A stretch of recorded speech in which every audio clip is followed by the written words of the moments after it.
Boardroom Bound, episode 129, Managing Risk According to Strategic Goals with David Koenig. We shouldn't be framing risk as how do we avoid anything negative and what is it that could knock us out of business.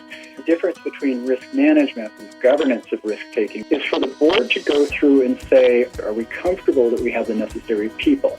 Are we comfortable that we have been considering all of the different sources of our success and the things that drive those sources of success and what might impact them? Hello and welcome to this episode of Boardroom Bound. My name is Alexander Lowry and this is the podcast dedicated to intentional leadership in the boardroom.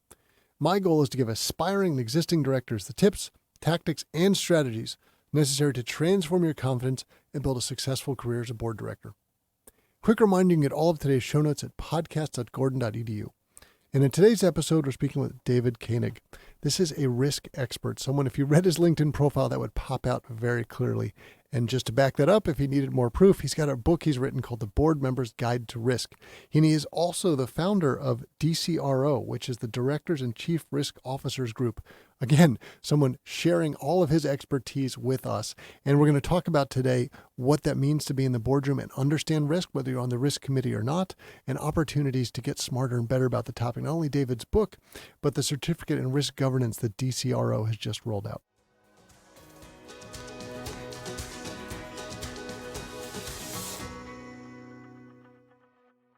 Before we jump into today's show, I'd like to share a message from our sponsor about director certification.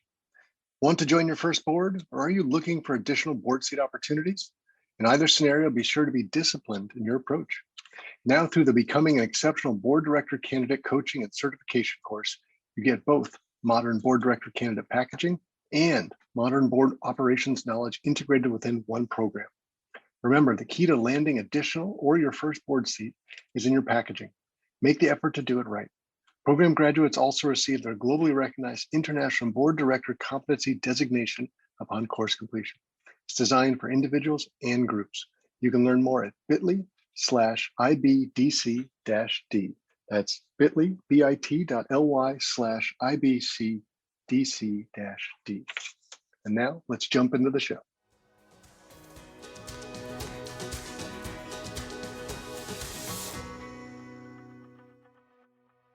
David Koenig, welcome to the Boardroom Bound podcast. Thank you, Alexander. It's a pleasure to be with you. And you and I were talking before the show started. I'm incredibly excited for this episode because risk is, I would have always said, one of the most important things that the board needs to be thinking about. And we can talk of lots of examples where it has and has not gone well. But I think during COVID, everybody who maybe didn't adopt that philosophy beforehand would probably say now, I can see that. I totally get it. And we're going to dive into all things risk today. This is going to be incredibly insightful and helpful, whether someone comes from risk background or they do not. I know we will all leave better prepared to how to be thinking about this for the boardroom. But before we get there, you have a background that if someone pulled up your LinkedIn profile, would just scream risk from all of your corporate experience roles to what you're doing now. So give us a bit of a background for what that looks and feels like. And we can imagine in our head, wow, this is the exact sort of risk type expert that someone would want to have on a board. So David, give us a sense for how that worked in your career. Yeah, well, February of 2021 marks the 35th anniversary of the start of my career. So I've been at this for a little while. And in many ways, I do think I'm really fortunate to have started work in Chicago at a place called First National Bank of Chicago, on the trading floor of the bank. And we were in the very early days helping companies to figure out how to change risk to be more to their liking. So my emphasis, and I'll talk quite a bit about it today if it comes up at the right time, my emphasis has always been on how do you use risk to make the future more to your liking. So not so much saying how do you avoid risk, but how do you take it better than others? And that's in my very first job, what we were helping airlines, universities, investment portfolios, banks, savings and loans. We were helping them all do that. So it was a great place to start my career. The first half of my career was spent doing that kind of work, but then also building risk management programs for various companies, including what is the first firm-wide risk management program in the mortgage banking business. And that was back in the early 1990s. I made a transition in the second half of my career and it's more focused now on education, standard setting, sharing of best practices, a very strong emphasis on collaboration among risk professionals around risk management initially, and now among board members and C-suite executives around the governance of risk-taking. So in that last half, I've led 2 global professional associations. We've just launched a new nonprofit educational initiative called the DCRO Institute, which is focused on director education around the governance of risk-taking. And I've written a couple of books in the space on risk and value creation. The most recent one called The Board Member's Guide to Risk.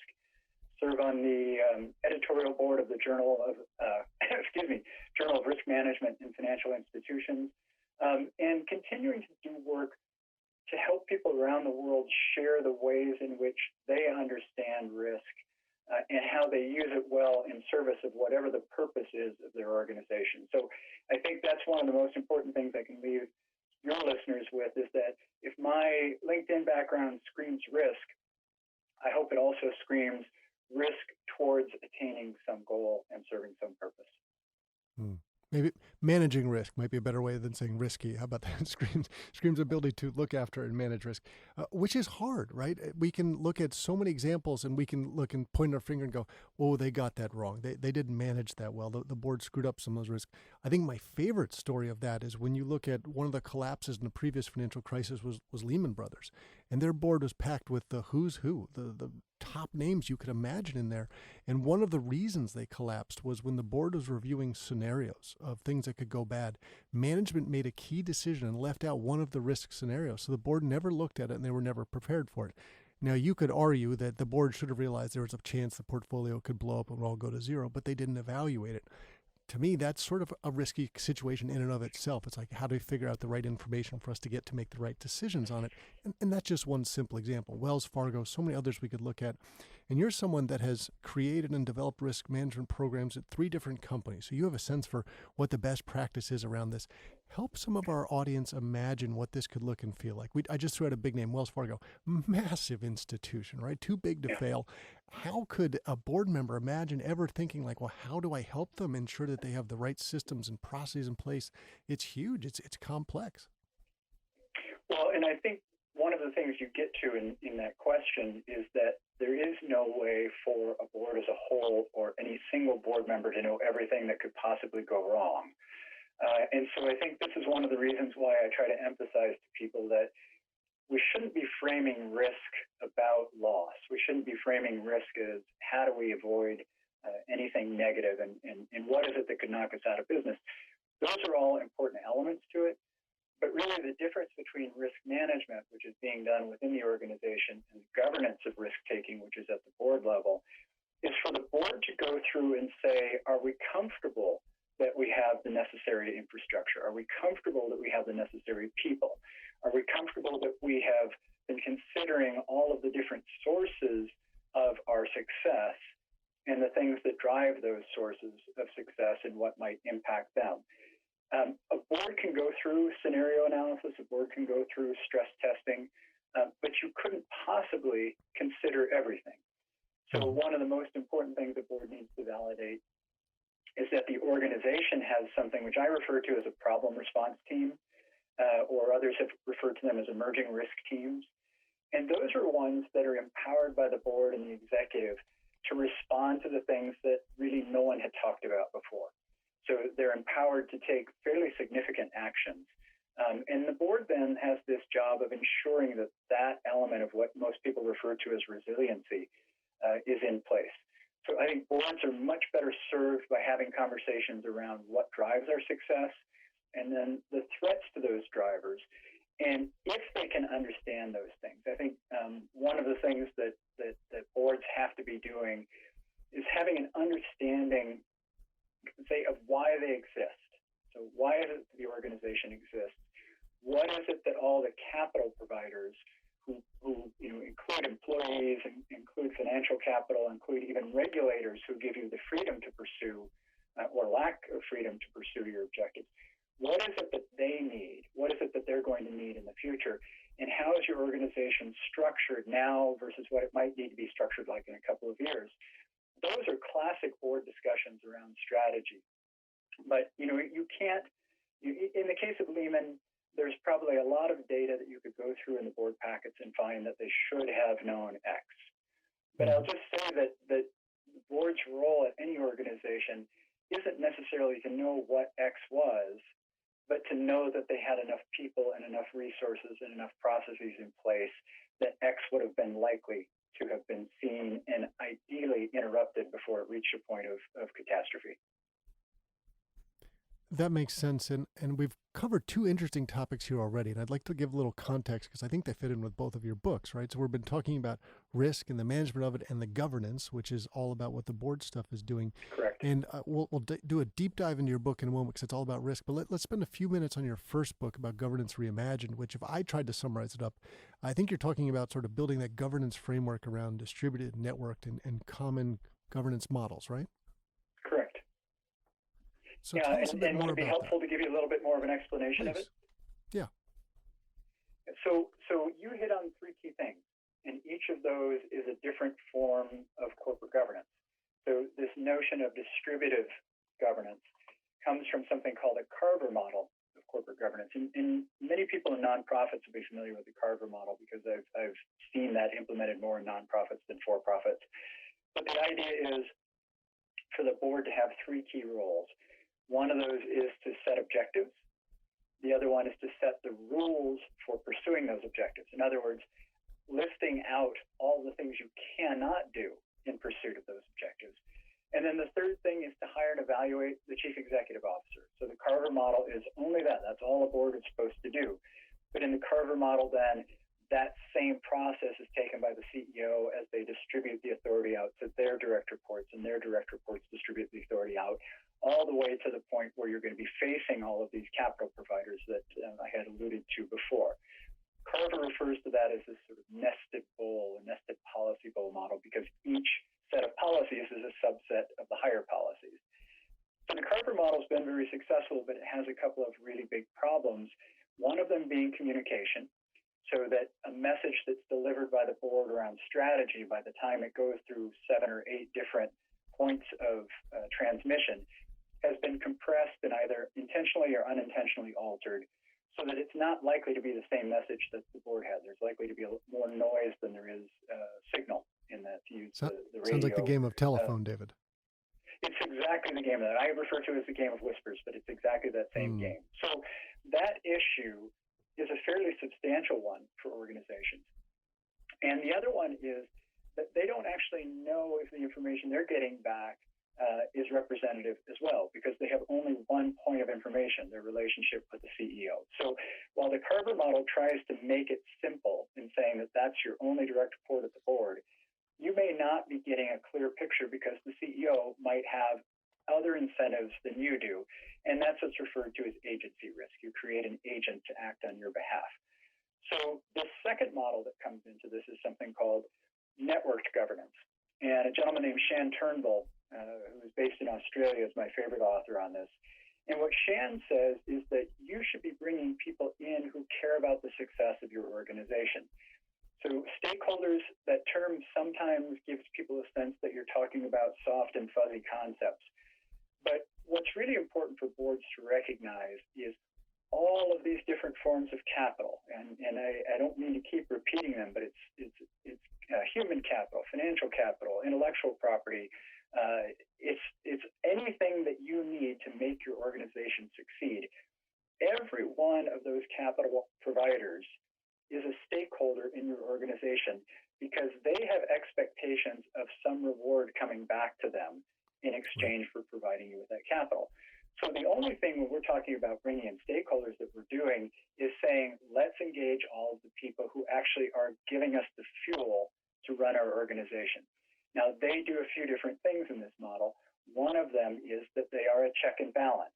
So, for example, an outsider who sees something go on in the organization that they don't like can bring that information to the board or can bring that information to senior management within the organization. The other thing they do, and this gets back to a comment I made earlier, they will tell you what they need. They will tell you where they're going. And that gives the organization this intelligence about how the organization should be reshaping its strategy in order to meet those future needs. So really important to be thinking about this relationship with capital providers as a loop. And if we have a chance later, I want to talk to you a bit more about the stages of that loop, because they also affect the way in which the board should be thinking about risk. And then the last part, as you had mentioned, is commons governance. So all organizations are what are called complex adaptive systems. They interact with thousands of complex adaptive systems. You had mentioned COVID and the pandemic. One of the things that came out of the pandemic's early days was a discovery by a lot of organizations of all of these networks that they depend upon that had been working so well before they weren't even noticed. All of these systems interact with each other, and when there's a problem with one, it can cascade into problems with the other. So we need to have some sort of form of requisite complexity in our organizations to match that complexity of the environment in which we work. Now, that might sound too theoretical, but the truth is, all we're talking about doing is empowering people. Much like the Carver model, the work of Eleanor Ostrom, who was at Indiana University, she won a Nobel Prize for economic governance of the commons. And in her model, there is this form of what's called polycentric governance. Again, this may be sounding like it's getting too theoretical. But what it means is you empower people to take risks and to manage risk in different segments in the organization.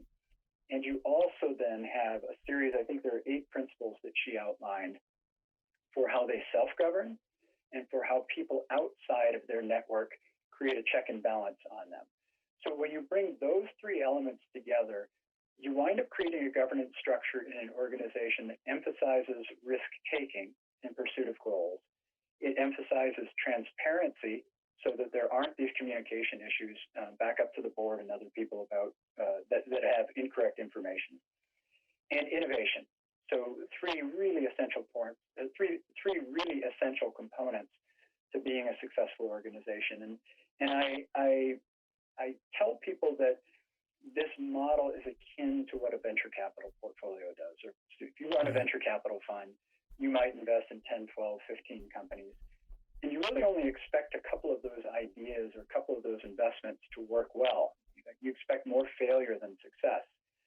And initially, you might say that's a bad business model. In fact, if you were in a boardroom and somebody brought that probability of success to you, they would probably tell you this is a bad approach. But the truth is, venture capital funds tend to do better than most businesses. And the reason is that they're always taking small bets. They're always taking small risks, nothing to knock them out of business. And when something works well, they reinvest heavily in it and help it to grow. So the overall risk-adjusted return on a venture capital model is better than what most companies present. So this governance model that I outline in that book is designed to get you to that place where you're comfortable allowing people to take risk on behalf of the board in pursuit of the goals that the board has set. So that might have been a little more long-winded answer than you wanted, but I have to try. Clearly we got a top tip out of today as well, that if you're not invested in VC, make sure you get in there somehow. So great summary of your first book. That's right. That was a free advice. And then, David, of course, now you've got the definitive guide for a board member to understand risk and how to be successful in it. Tell us about how the second book came about and what your summary of that one would be. Yeah, so thank you for mentioning that. I'm somebody who really enjoys writing, and I had put this idea of what's called the Board Member's Guide to Risk aside for a little while. But the first book that we were just talking about, gets a little bit more into the weeds than maybe some people are interested in all sorts of areas. Like complexity, for example, complexity science gets into that. And a lot of people may not want to go there. What I wanted to do is to create a guidebook and essentially a travel guide to risk at the board level. And as things started to emerge last year in March, I put aside the other books that I was writing and said, I really want to get this Board Member's Guide to Risk in place. And so I sat down and actually over a fairly short period of time put this together. And I think it comes in just under 100 pages. But the book is written so that if you understand risk, you can probably read the book in about an hour and a half. If you're new to risk, it might take you 2.5 to 3 hours to read it or listen to the audio book, which comes in a little bit under 3 hours. But the goal of it is to get every board member comfortable with the idea of risk and transitioning from risk as loss to risk as something that impacts what I refer to as trust. And it's the trust that all of the capital providers that we rely on have in us. And that's critical in terms of our overall cost of attracting this capital. So the book is written to be accessible. It's written so that boards could read it, like a book club, for example, and come back in and talk about the key things that come out of it. It's been really well received. It's been translated into Russian and Indonesian. I've had inquiries about translating into Spanish, Arabic, and Mandarin. So I know that it's having some impact. But, and I don't want to sound like it's a shameless promotion of the book. But honestly, the feedback I get from everyone is that it's an incredibly helpful book for starting the discussion at the board level. So I hope that that's reason enough for people to pick it up and at least have a look. Well, I think we should be very clear. If you're a board member, you're involved in risk. And you might say, but I'm not on the risk committee. It doesn't matter if you're on the risk committee. The entire board's job is to be thinking about risk and managing it. They have to figure out how to govern the organization's risk-taking. I think that's a fundamental part of it. So we all need to be aware of it. Some of us need to be very much the experts on it if we're on the risk committee, certainly if we're chairing the risk committee. But this is something we should all be aspiring to get better at. And, David, we've seen the world change very quickly in the last year with COVID. And for boards, it has changed, I think, at a faster pace as they try to think not only how do I stay current today with what's going on, what do I think about for the future? How do we change? How do we grow? How do we evolve out of this? And I imagine you've seen lots of anecdotes from the boards that you're on and some of the experts that you're talking to that are on their space as well. How are you seeing COVID sort of become an evolution in the way the boards are worrying and thinking about risk? Yeah, and so a couple interesting comments there. One, I think you framed it really well in terms of what board members' duties are. But the important thing is to take that framing away from worry into understanding and taking. We have to take risk, otherwise there's no reason for us to be in business. So in the COVID environment, as I've mentioned before, people became aware of systems that they depended upon that didn't work as well as they used to. That's one thing. All of a sudden, people were having to alter their business models in terms of how they interacted with their employees, their human capital. There were people who no longer had customers because their customers, they were retail, they were customer-facing entities. They didn't have people who could come into their stores. All of these things were rolled into an incredibly small window of time. And organizations that have thought about this idea of resilience, whether it's problem response teams or just generally thinking about organizational resilience, did quite a bit better than others. So I want to give you a couple of numbers here that I think are pretty interesting. And I may be off by a couple percentages in these, but I remember back in 2019, consultancy EY did a global survey of board members. And one of the questions they asked was, how confident are you that your organization's resiliency plan could manage a significant event? And this would have been before COVID, so this would have been early in 2019. And I believe the number was somewhere around 20 to 25% of them felt confident that could happen, that they would handle something like that well. Now, around April of 2020, so a couple of months into COVID, into the shutdowns, into all of this disruption, we surveyed the members of this organization I run called the Directors and Chief Risk Officers Group. More than 70% of them said that they were satisfied with how the resiliency plans had worked. Now that's a massive difference between 20 to 25% who think it will work and 70-75% who are happy how it already had worked in what was probably the biggest stress most organizations have faced.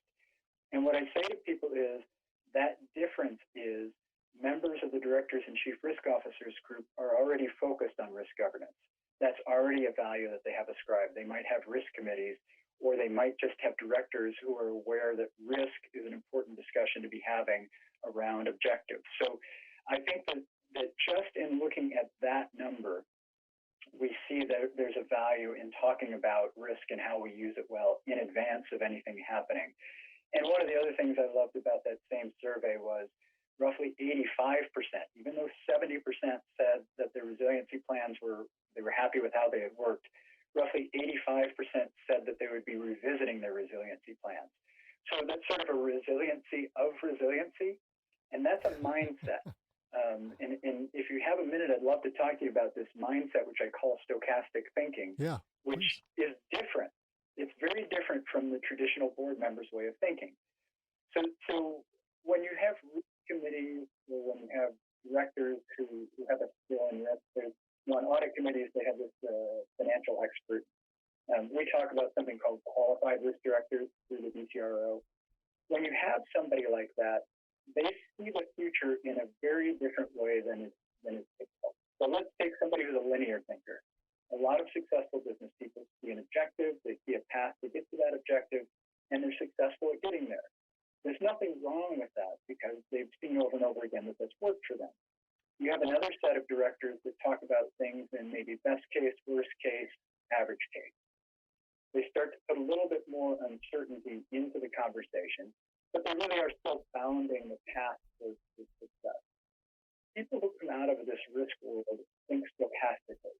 And that's a big word. If you're in statistics, it'll mean something to you. But in general, what it is that we tend to see the future in myriad different ways. And we tend to see the future as having a shape. So there is a bell curve, which is equally likely to be higher or lower than the average. But what we try to do in good risk management is to change the distribution of future outcomes so that there is substantially less likelihood of significant downside and substantially more likelihood of significant upside to whatever it is that we're undertaking. Now, that's called a positive skew to the distribution of future outcomes. If you look at a positively skewed distribution versus something that's just chance or just linear, you find that the average value of that future is higher. So the whole debate about creating value and the whole idea of boards working to create value in organizations can be enhanced just through that simple mindset, which is to, again, try to reshape the future so it's more to our liking. Getting back to my very first job that I had in the mid-1980s, that's what we were trying to help organizations do.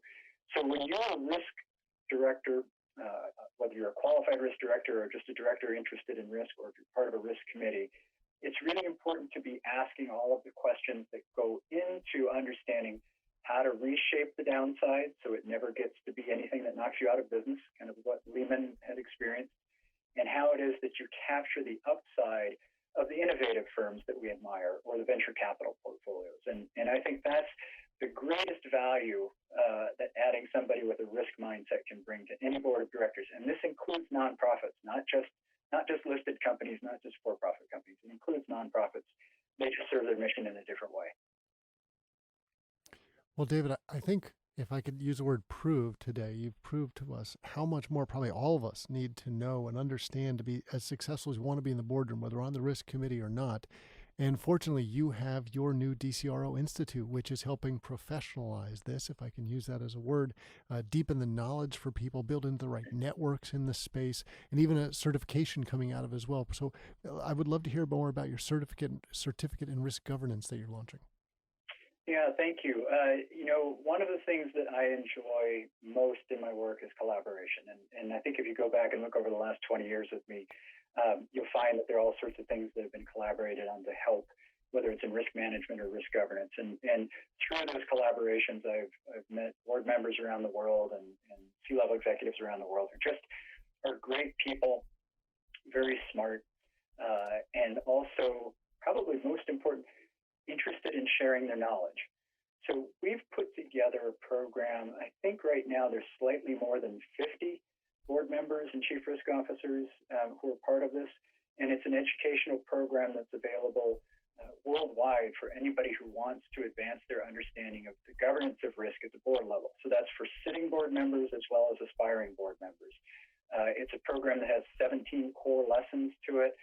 There are probably another 30 to 40 case studies that go along with it. Copies of both of my books are part of the program. There's all sorts of other reading material that comes along with it. And I think what you do when you go through something like that and you garner that certificate at the end is that you're much more able to come back into the boardroom and help your board with all of these things that I've just described. I think you benefit if more than one of your board members go through this program, and that might sound like I'm trying to hawk this, But I also want everybody to know this is a nonprofit, and this organization is designed then to take what we garner in terms of fees for these programs and reinvest it into finding better ways to govern the risk taking that we do, better ways of using capital at our organizations. We're developing partnerships with universities around the world. Our goal is to make it so that any board anywhere in the world has access to the information that will allow it to become better at fulfilling its mission, whatever it is. Again, for-profit, nonprofit, it might be a political economy. These are all designed to help in that. So I'm thrilled with it. I see the final product in it. I'm thrilled with the people who became part of it. People who are interested in learning about it can either Google DCRO Institute or they can contact me. I'm happy to give them that information. But it's really it's a wonderful program, and it's the first of the director level education programs that we're launching. So there'll be quite a bit more coming in the future. Well, congratulations on that coming live, and I'm sure this is something that a lot of people should be, if it's not already on their radar, thinking about how do I become an expert in this topic, because that's a huge way to add value back in the boardroom. And as we've seen from so many scandals over the last few years, every board member needs to become better, smarter at all of these topics. So, David, thank you for all your hard work on that, and we were delighted to have you on the show today. Thank you for sharing your insights and your expertise into risk to help all of us to become boardroom bound.